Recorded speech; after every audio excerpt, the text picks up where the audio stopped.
Bonjour, une fois n'est pas coutume, aujourd'hui, je vous propose un tuto qui s'adresse aux gens qui n'ont jamais cousu. Alors évidemment, vous pouvez le regarder quand même, même si vous avez déjà cousu. Mais je vais essayer de répondre à toutes les questions que peut se poser quelqu'un qui n'a jamais utilisé de machine à coudre. Donc ce tuto, c'est tout simplement un tuto pour raccourcir un pantalon et faire un ourlet. J'ai fait ça sur un pantalon assez fluide parce qu'en fait, c'est ma belle-fille qui m'a demandé de lui raccourcir une combi. Donc je vais vous expliquer comment on fait, comment on enfile la machine. Alors ce qu'il vous faudra pour ce tuto, c'est des bons ciseaux pour couper le tissu, c'est nécessaire. Vous ne pouvez pas utiliser des ciseaux pour couper du papier, des ciseaux d'écolier, ça ne marchera pas. Pour le tissu, il faut vraiment des bons ciseaux. Il faudra une machine à coudre, bien entendu, du fil, une aiguille adaptée à votre tissu. Ça aussi, c'est important. On a un peu l'impression, quand on débute, qu'on peut prendre n'importe quelle aiguille. Eh ben non, c'est pas forcément le cas. L'aiguille, elle change en fonction du tissu qu'on utilise. Il vous faudra aussi un fer à repasser. Et ça, contrairement à ce qu'on pourrait penser, c'est aussi très important, le fer à repasser, parce qu'en fait, en couture, on repasse tout le temps. Voilà. Et ben d'ailleurs, je vous emmène tout de suite préparer ce pantalon pour le raccourcir et on commence par leur passage.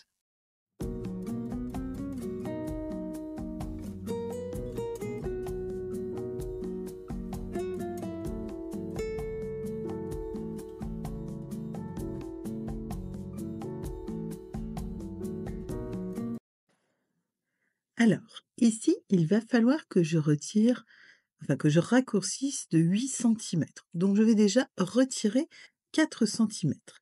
La règle japonaise, c'est très pratique pour mesurer parce que elle est transparente et quadrillée. C'est vraiment, on a les mesures dans tous les sens.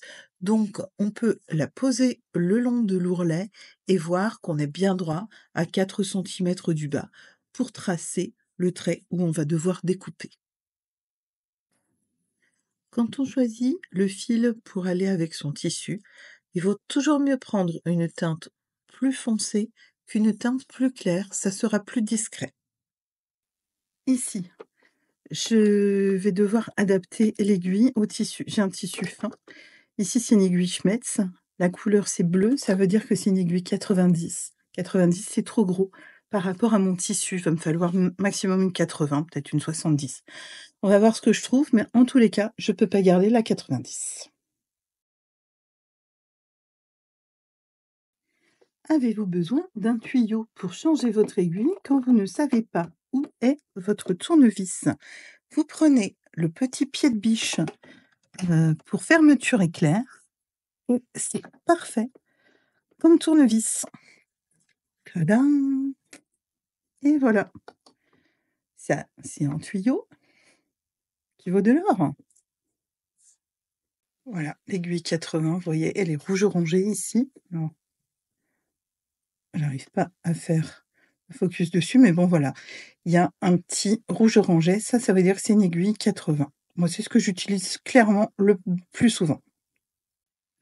Un petit coup de pied fermeture éclair pour bien serrer la vis. Ça marche à tous les coups.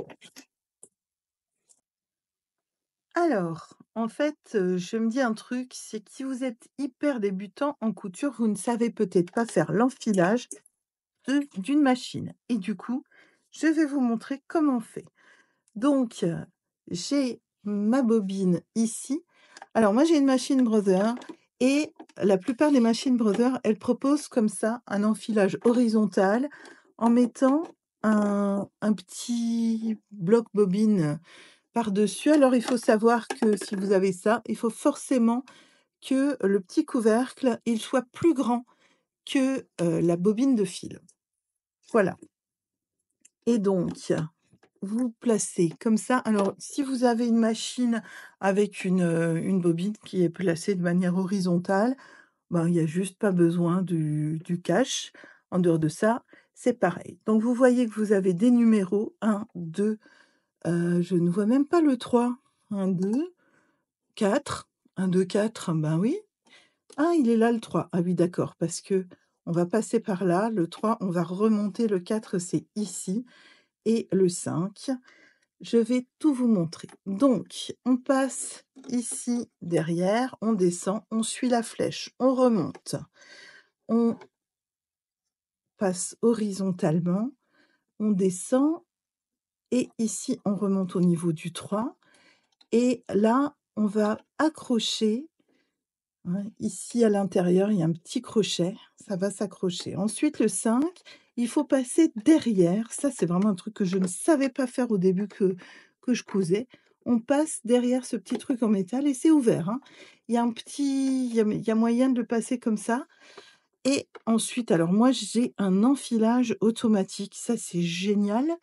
Donc, l'enfilage automatique sur ma machine, je n'ai qu'à mettre mon fil dans le petit coupe-fil ici, j'appuie et directement mon fil est enfilé. Maintenant, vous n'avez pas forcément un enfilage automatique sur la vôtre. Du coup, je vais vous montrer un petit outil qui peut vous être utile. Alors, ça, c'est une loupe et un passe-fil. Donc, le passe-fil, alors je ne sais pas du tout, j'arrive pas à faire en sorte qu'on le voit. Je vais zoomer, zoomer, zoomer. Est-ce que si je zoome, on le voit? Ouais, on voit un petit peu. Donc cette partie-là, alors ça marche pour enfiler une aiguille, une aiguille main, hein. Alors je vais vous montrer comment on fait pour une aiguille main, puis ensuite comment on fait pour une aiguille machine. Voilà, je place mon aiguille main comme ça, j'ai mon passe-fil, dans la main droite parce que je suis droitière. J'enfile la petite partie en fil métallique dans le chat de l'aiguille et là, alors je vais prendre un fil assez foncé pour qu'on voit bien la différence. Donc, je prends mon fil violet, je viens le placer dans la partie de fil métallique et alors je ne sais pas du tout si on a vu ce que je faisais et mon passe-fil se détache. Bon, il est pas cassé, il est juste détaché de son support. Je vais le remettre dedans. Génial. Bon, voilà, ouais, c'est des produits venus d'Orient, que voulez-vous? C'est pas toujours d'une grande solidité. Voilà, voilà. Chose très importante à savoir, notre machine à coudre, elle doit toujours être enfilée de l'avant vers l'arrière. Donc, on va mettre notre passe-fil dans le chat de la machine à coudre en passant de l'arrière vers l'avant pour que ça puisse entrer sans problème. Et là, j'ai du mal parce que mon aiguille, bon, pourtant c'est une 80, hein. Alors, puisque j'ai du mal, je vais peut-être la détacher pour que ça soit plus facile à faire. Parce que là, c'est le pied qui m'empêche de le faire. Alors, je reprends mon pied de biche pour détacher mon aiguille. Hein, c'était l'astuce que je vous ai donnée tout à l'heure. Il y a un côté plat à l'aiguille, c'est le côté qui va derrière. Comme ça, on sait que c'est par le côté plat qu'il faut enfiler notre passe-fil. Alors, ce qui est bien, c'est que celui-là, il est fourni avec une loupe. Mais bon, comme je suis en train de faire une vidéo, je ne sais pas trop comment je pourrais utiliser la loupe. Et d'ailleurs, même si je faisais pas de vidéo en même temps, hein, je ne sais pas comment je pourrais utiliser la loupe en même temps. Bon, et ça suffit maintenant.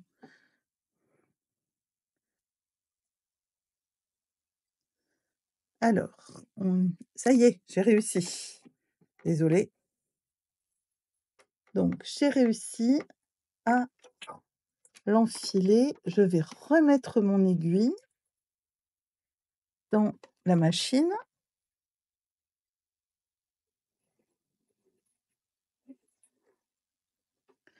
Refermer bien ici.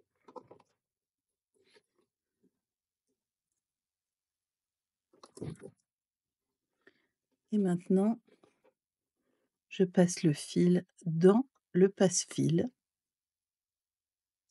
Il y a un petit bout de... Le fil, il est un peu effiloché au bout. OK, là c'est bon. C'est bon, il est rentré et je tire dessus et ça marche. Voilà. Chose importante aussi, il faut passer le fil dans le pied de biche et le tirer en arrière. C'est indispensable pour éviter que le point ne sorte. Alors surtout avec une machine, comment ça s'appelle? Surtout avec une machine mécanique, pensez bien à le faire. Moi, j'ai une machine électronique. Si vous êtes en train de réfléchir à vous acheter votre première machine à coudre et que vous hésitez, je vous dirais alors moi je suis pas vendeuse de machines, hein, donc j'ai rien à gagner à vous donner mon avis et mon avis, c'est qu'une électronique, c'est beaucoup plus facile à utiliser qu'une mécanique. Voilà. Donc, on est reparti. Regardez, j'ai oublié de repasser le fil ici dans le numéro 6. Donc, je le remets bien. Je tire sur mon fil et on va pouvoir commencer à coudre. Alors, j'ai l'impression je suis en train de filmer la multiprise. OK. Donc, première chose à faire, une fois qu'on a coupé notre tissu, regardez, il commence tout de suite à s'effilocher. Donc, on fait un zigzag. Ici, je prends les réglages classiques de mon zigzag sur ma machine électronique. Elle me propose 3,5 de large et 1,4 de long. Et ben, on va laisser comme ça. Et si jamais il y a besoin de changer, et ben, on changera. Mais a priori, ça devrait aller. Quand j'ai débuté la couture, parmi les interrogations que j'avais, c'était: est-ce qu'on fait un zigzag, complètement sur le tissu ou de part et d'autre de l'ourlet? Maintenant, je vous dirais de part et d'autre, pour pouvoir enfermer toutes les effilochures, les effilochations, bref, pour pouvoir tout enfermer à l'intérieur du fil. Donc, je suis désolée parce que la position est pas géniale pour coudre, mais je voulais bien vous montrer comment l'aiguille est positionnée. Là, elle est à droite de mon tissu et là, elle va aller dans le tissu et en fait, elle va replier un petit peu le tissu sur lui-même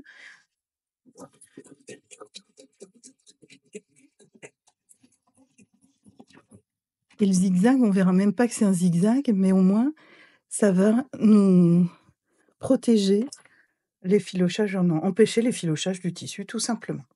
Allez, on y va.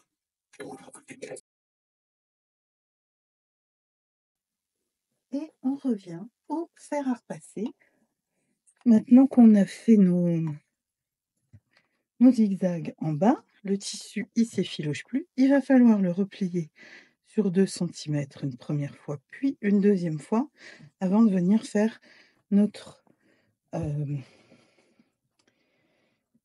notre ourlet. En tous les cas, c'est ce que j'avais mesuré sur ma belle-fille. Donc, c'est parti, on repasse.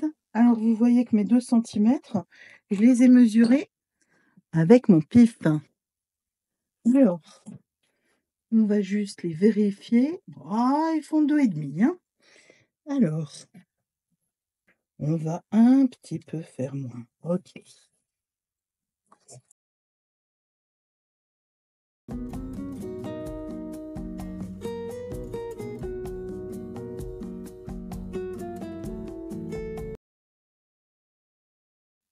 Une fois qu'on a plié, une fois, on replie une deuxième fois.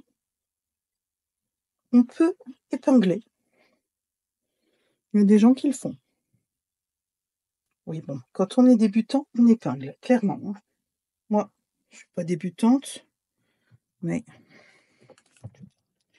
je sais pas si je vais épingler ou pas. Le tissu est très fluide, hein, donc ça sera beaucoup plus facile si on épingle, à mon avis.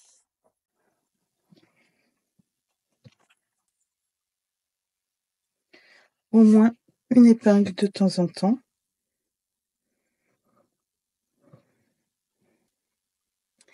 Et je mets mes épingles sur l'extérieur parce que je vais faire mon ourlet depuis l'extérieur. Mais après tout, pour les débutants, vous pouvez le faire depuis l'intérieur, l'ourlet, hein. C'est même, probablement plus facile de coudre droit en suivant le pli, en fait, le repli. Le rempli, on appelle ça remplier. Quand on plie 2 fois, pour cacher complètement le bord non cousu.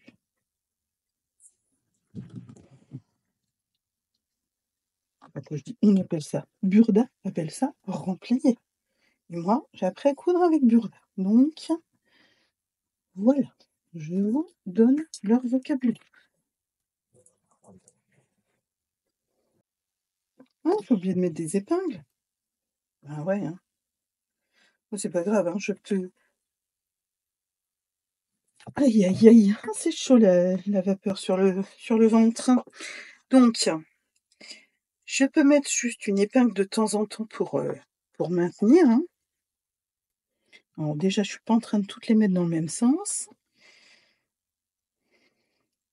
C'est toujours intéressant quand on met des épingles de se demander où on sera. Comment? Mais qu'est-ce que j'ai fait là? Et j'ai pas la même longueur partout. Donc, faire bien attention à ça, hein.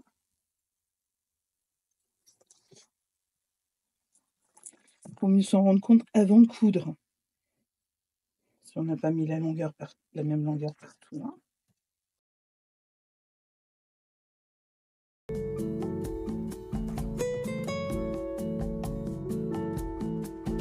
Soyons bien clairs, un bel ourlet bien propre fait dans les règles de l'art, il sera fait à la main avec un point invisible tout au long. Ici, je vous montre comment faire un ourlet rapide pour raccourcir un vêtement du commerce, pas un ourlet bien propre dans les règles de l'art. Ok? C'est parti. Donc, maintenant que j'ai épinglé une jambe, je vais la coudre et ensuite, j'épinglerai l'autre en vérifiant qu'on est bien exactement à la même taille sur les 2 jambes parce que ma belle-fille a les 2 jambes de la même taille. Elle est vraiment bien faite, hein. Ici, on va donc piquer au point droit tout au long. On commence toujours à un endroit où il y a une couture, je dirais à l'intérieur de la jambe, mais encore faut-il que je trouve l'intérieur. Il est là, OK. Donc, c'est pour ça qu'il a fallu mettre les aiguilles comme ça. Sur ma machine, j'ai des dimensions qui sont notées. Donc ici, c'est marqué 2. Ici, c'est 3/8 de pouce. Je pense que je vais mettre mon tissu le long du 3/8 de pouce et tout au long, je vais piquer comme ça tout droit. Maintenant, pour les débutants, on peut mettre un scotch de couleur ici pour pouvoir, facilement suivre. Ah puis il y a ça c'est un morceau d'autocollant que j'ai acheté, eh bien, que j'ai importé d'Orient comme d'habitude et donc qui contient des marques en pouces et en centimètres. Je l'ai collé sur ma machine à coudre, je trouve ça très pratique et donc je peux suivre ici aussi, la taille que je veux mettre, hein. Là, par exemple, ça va être sur 10 cm,5 et tout du long, je vais essayer d'avoir mon tissu qui suit cette ligne-là, cette ligne droite-là. Allez, c'est parti. Bah oui, ah oui, alors là, je sais pas comment je vais faire pour coudre parce que ma pédale, elle est vraiment dans mon support de téléphone. OK, alors, on est parti. Alors en plus là, je vois déjà que c'est pas très propre ce que j'ai fait, hein. Il y a un peu un pli. OK, allez, on y va.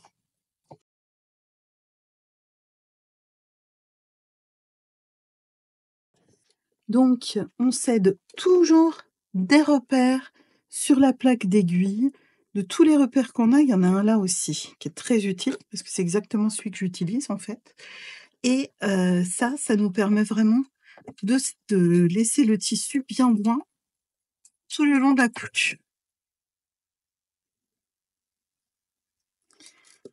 On fait aussi toujours, on sent toujours le tissu sous ses doigts pour qu'il n'y ait pas de bosse, pour être sûr que tout se passe bien.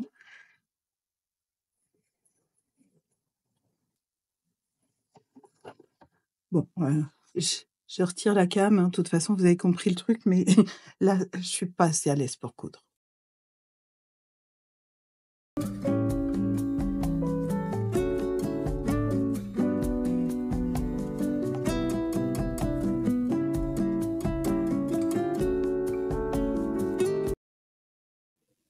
Je n'avais pas fait de point d'arrêt au début, je n'en fais pas non plus à la fin, parce que je viens rejoindre les premiers points, donc il n'y a pas besoin d'en rajouter. Et puis là, on va couper le fil qui dépasse de chaque côté. Bon, alors, ouais, du coup, je pense que tout ce que j'ai montré tout à l'heure, ça se voyait pas en fait. Donc ici, j'avais un arrondi, j'ai recoupé l'arrondi.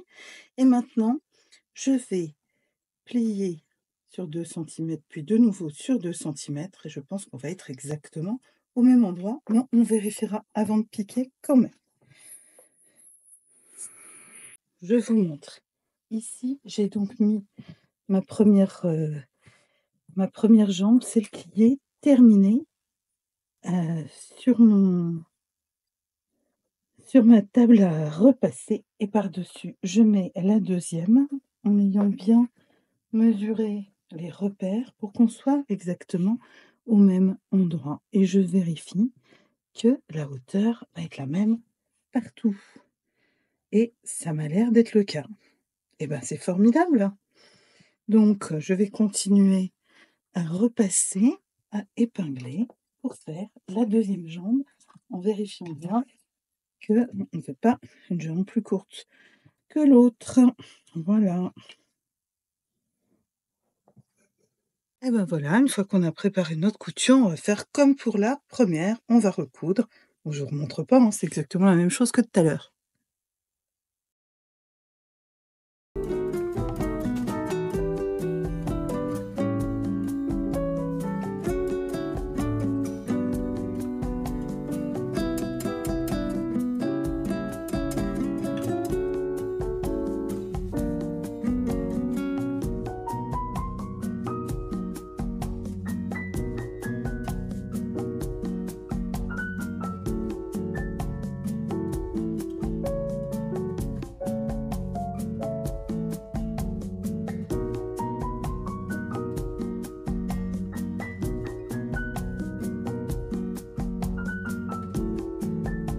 Voilà, j'espère que ce tuto vous a plu, que vous avez appris des choses et que vous n'hésiterez pas à me poser des questions en commentaire si jamais vous en avez. D'autre part, ben, tout le matériel que j'ai utilisé ou quasiment tout le matériel que j'ai utilisé, je mets des liens, vers ce matériel en barre de description en dessous. Ce sont des liens affiliés Amazon. Bon, parce que, moi, j'avais vraiment acheté les choses sur Amazon. Je ne vous parle que de choses qui sont de vraies bonnes choses, en tous les cas que moi j'estime être de vraies bonnes choses et Amazon me reverse une petite, partie, de son bénéfice. Pour vous, ça change rien. Il y a zéro obligation, bien entendu. Mais bon, vous pouvez toujours suivre mes liens. Voilà, je vous remercie de m'avoir suivi et je vous dis à très bientôt. Au revoir.